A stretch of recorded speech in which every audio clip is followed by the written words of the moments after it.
Inilah kisah Kenshin dan Kaori, kisah pemuda kaya yang menyamar jadi cleaning service versi Kaori TV, episode 575. Kenshin yang berada di rumahnya sendiri kini bertanya pada ayahnya. Tadi malam Kenshin melihat di alamat website perusahaan pusat.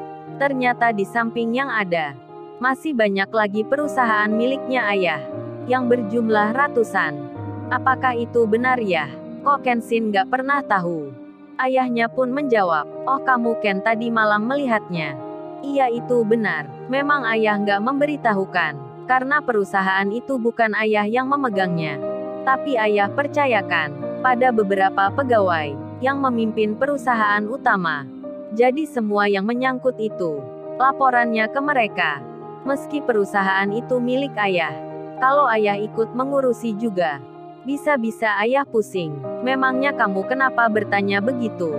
Setelah mendapat jawaban ayahnya, Kenshin pun mengerti maksudnya. Kemudian Kenshin menjawab tanya ayahnya. Oh itu ya, Kenshin melihat perusahaan yang bernama PT Fiberglass Option yang diperiksa Kaori tadi malam. Kebetulan juga Kenshin pernah melihatnya di suatu tempat. Perusahaan itu aneh sekali. Masa orang baru masuk kerja langsung diterima jadi manajer? Kenshin pun bercerita tentang lebih jelasnya. Ayahnya pun menjawab, ya begini Ken, kalau menurut kamu itu salah dan kamu perlu ke sana, ya kamu datangi saja, belajar menangani sendiri, apalagi itu di luar perusahaan utama. Jadi bisa untuk belajar nantinya, untuk menambah pengalamanmu. Mendengar penjelasan ayahnya, Kenshin pun mengerti. Ia pun berniat akan mendatangi tempatnya. Sedang di perusahaan itu sendiri, Monica dan Diana, mereka mendapat perintah dari pegawai eksekutif di kantor itu. Oh ya Mbak Monica, sekarang Mbak Monica bersihkan halaman depan kantor ini dengan sapu dan alat yang tersedia. Kemarin kan Mbak berdua ini belum bersih-bersih. Ini juga hukuman bagi pegawai yang tak mencapai target kerja. Pimpinan yang lainnya juga sama. Mereka sudah melakukan. Kemudian Monica nekat bertanya, tapi Bu kita kan pegawai baru. Belum kerja sebulan. Kok kita dihukum pula? Padahal karyawan sebelumnya yang salah. Yang tak mencapai target kerja. Pegawai eksekutif itu menjawabnya. Iya itu memang benar. Tapi Mbak Monica dan Mbak Diana ini, kami anggap penerusnya, mewarisi pekerjaan sebelumnya. Peraturan perusahaan memang begitu, jadi jangan dibantah. Kalau mbaknya tidak terima, silahkan keluar kerja, tapi surat jaminannya akan hilang. Monica dan Diana pun langsung terdiam, karena takut rumahnya akan disita. Dan dengan segera, mereka akan menjadi cleaning service. Bersih-bersih lantai, hal yang tak pernah dilakukan. Bahkan mimpi pun tak pernah. Sekarang malah begini, dirinya menjadi cleaning service. Dengan berseragam kantornya, tulisan manajer melekat di bajunya. Monica menjadi tontonan bagi pekerja bawahan yang tak terkena hukuman. Mereka melihat Monica dan Diana yang lagi memegang sapu, mengepel lantai dengan timba air. Monica dan Diana pun seperti terpukul hatinya. Mereka tak akan menyangka harga dirinya begitu direndahkan. Diana pun sama, sekarang membersihkan lapangan bersama Ibu Retno dan lainnya. Perasaan mereka tercabik-cabik karena diperlakukan seperti pegawai rendahan. Ini seperti balasan baginya, karena sebelumnya mereka suka merendahkan orang. Penyesalan semua pun begitu mendalam akibat keluar kerja dari perusahaan lamanya, dan waktu pun berjalan. Di lain tempat, Kenshin sudah di rumah istrinya.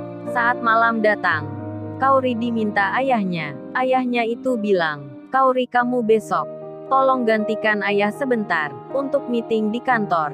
Sebab ayah akan keluar perusahaan. Ada kepentingan juga. Ayah akan meeting di tempat lain. Kaori yang berencana bersama Kenshin akan ke tempat Fiberglass Option, akhirnya tak jadi melakukan. Karena Kenshin bicara padanya, Kaori baiknya kamu nggak usah ikut aku ke sana. Kamu gantikan ayah meeting, karena itu lebih penting. Kaori pun menjawabnya, tapi saya apa nggak baiknya? Kita berangkat bersama aja. Mungkin meetingnya nggak sampai jam 11 siang. Kenshin membalasnya. Nggak apa Kaori, kamu kerja saja. Aku tak melihat-lihat dulu ke sana. Lagian juga nggak lama. Kaori pun menjawabnya. Ya sudah kalau gitu.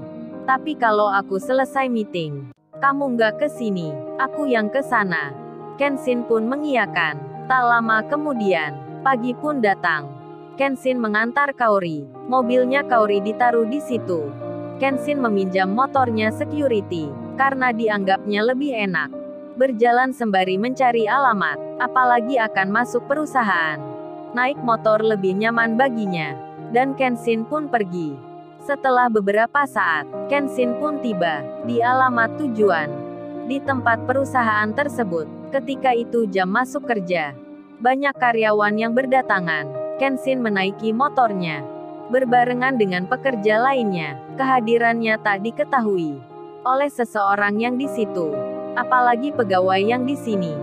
Belum ada yang mengenalnya. Sesaat Kenshin memarkir motornya, tiba-tiba dilihatnya orang berkumpul di lapangan. Di halaman depan kantor, Monica dan Diana ada di situ. Begitu pula Ibu Retno dan rekan kerja lamanya. Yang hari ini adalah hari ketiga.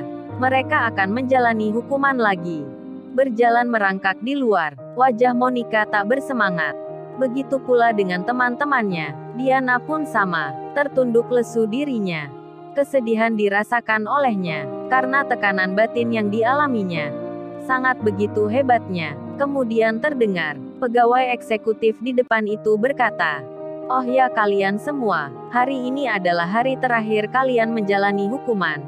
Kalau 3 bulan ke depan target tak terpenuhi, kalian harus dihukum seperti ini lagi. Bahkan bisa lebih berat nanti. Sekalian saya memberitahukan, gaji bulan ini akan dipotong separuhnya. Karena omset perusahaan mengalami kerugian. Jadi kalian harus merelakan, tak menerima gaji dengan utuh. Barang siapa yang tak terima, maka surat jaminannya akan disita." Lagi-lagi pegawai eksekutif itu mengatakan begitu. Hingga mereka semua hanya bisa menerimanya. Tak berani membantah, apalagi keluar kerja. Bisa-bisa rumah mereka disita. Kenshin yang melihatnya, mendengar ucapan itu. Kenshin pun berjalan. Dengan pakaian biasa, Kenshin melangkah menuju pegawai eksekutif itu. Monica dan Diana masih tertunduk lesu. Pandangan mereka ke bawah. Terdengar pegawai eksekutif berkata, "Ayo kalian mulai hukumannya." Merangkak di jalan lagi. Semua orang di depannya pun jongkok. Monica dan Diana terlihat begitu. Demikian dengan Ibu Retno, yang bersiap akan melakukan pula. Kenshin yang melihatnya. Para pekerja yang dihukum seperti itu, berjalan berjongkok dengan sulitnya. Kenshin langsung berkata, "Tunggu, kalian ini kenapa? Ayo berdiri semua, berdiri semua. Ini bukan penjara, bukan pula penjajahan. Jangan berjongkok seperti itu." Seruan Kenshin didengar oleh semua pegawai tersebut. Monica dan Diana melihat ke arah depannya. Ketika melihat Kenshin, terkaget sekali mereka itu. Dek-dekan jantungnya. Diana pun tak percaya. Monica pun sama, bahkan hampir pingsan melihatnya. Sudah terkena panas pagi. Tiba-tiba dikejutkan oleh tuan muda yang kemarin, yang ada di depannya. Ibu Retno dan staf lainnya pun sama.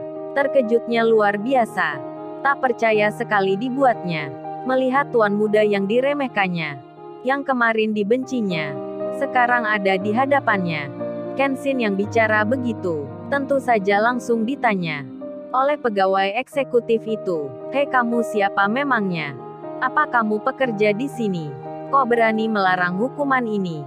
Kenshin menjawabnya, "Nama saya Kenshin. Cepat panggil Pak Susanto atasan perusahaan ini.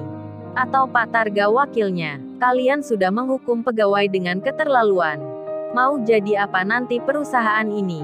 Kenshin dengan tegas sekali bicara menjawabnya, sambil memberikan kertas penting ke pegawai eksekutif itu. Setelah membacanya, pegawai itu wajahnya berubah. Nampak segan ke Kenshin. Bahkan terlihat ketakutan. Monica dan Diana pun melihatnya. Kaget-kaget dibuatnya. Mereka tak percaya melihat Kenshin di depannya. Kemudian dari pintu perusahaan, nampak 2 mobil sedang masuk. Yang satu Lamborghini, yang satu mobil biasa. Kenshin melihatnya. Terkejut dirinya. Istrinya datang ke sini. Kaori turun dari mobilnya. Semua orang melihatnya. Monica dan Diana pun sama. Kaori mendekati Kenshin. Kenshin pun bertanya, Kaori katanya kamu meeting. Kok malah datang ke sini? Kaori menjawabnya, nggak jadi Sai. Karena ayah sendiri yang melakukan. Dan mobil satunya terlihat keluar orang. Pegawai eksekutif itu melihatnya. Pak Chandra atasan bosnya datang. Dan Pak Chandra menghampiri Kenshin. Pak Chandra itu menyapa, Tuan muda, saya yang bertanggung jawab di perusahaan ini. Pimpinan perusahaan di sini adalah bawahan saya. Waduh bukan main. Kenshin dipanggil Tuan muda. Oleh atasan yang lebih tinggi. Monica dan Diana, Ibu Retno dan staf lainnya. Semakin kaget-kaget jadinya, melongo dibuatnya. Lalu, bagaimana kisah selanjutnya? Subscribe channel ini untuk episode berikutnya. Terima kasih.